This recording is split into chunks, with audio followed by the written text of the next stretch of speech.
naisipan ko magluto ng ulam.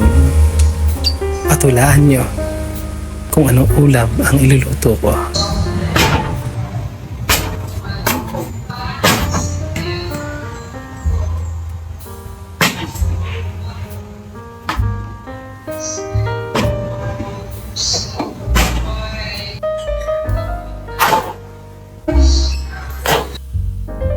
Ay nako, at sinipag nga akong magluto ngayong araw na to. At ito nga, ginigisa ko na ang bawang, sibuyas, at nilagay ko na din ang kamatis at ilang mga pampalasa. At nilagay ko na din ang ating main ingredients. At ito nga yun, katulad ng nakikita nyo.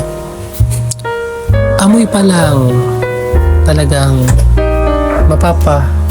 wow ka na.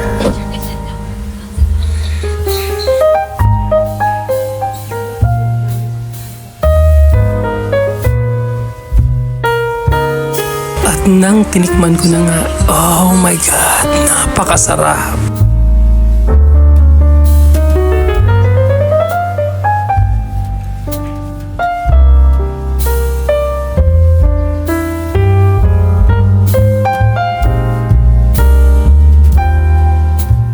Kaya kapag gusto mong kumain, bumisita ka lang